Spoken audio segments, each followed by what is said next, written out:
नए साल में भोजपुरी के दबंग स्टार खेसारी लाल यादव कर रहे हैं शूटिंग आकांक्षा पुरी के साथ। जी हां दोस्तों, आपका स्वागत है बाबा खबरी पर और ऐसे भोजपुरी अपडेट आपको यहां मिलते रहते हैं। तो बात करते हैं भोजपुरी के दबंग स्टार खेसारी लाल यादव के बारे में। जी हां, नए साल में वो अपनी एक पुरानी हीरोइन आकांक्षा पुरी के साथ काफ़ी लाजवाब गाने की शूटिंग कर रहे हैं और आप लोगों के बीच में जल्द उनका धमाकेदार सॉन्ग आएगा। आपको पता है, जब ये दोनों जोड़ी पिछली बार आई थी तो काफ़ी धमाका हुआ था और लटक जीवा जैसे बवाल सॉन्ग को इन्होंने दिया था।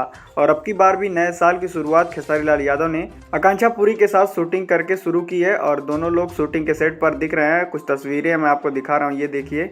दोनों लोग सबको न्यू ईयर की बधाइयाँ भी दे रहे हैं और बता रहे हैं कि उनका नए गाने की शूटिंग चल रही है।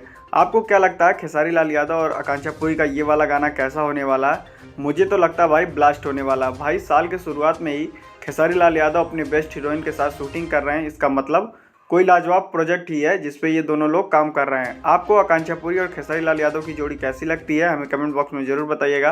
तो चलिए फिलहाल के लिए बस इतना ही, मिलते हैं आपसे नेक्स्ट वीडियो में। हमारी वीडियो पसंद आई हो तो लाइक शेयर सब्सक्राइब करना ना भूलिएगा।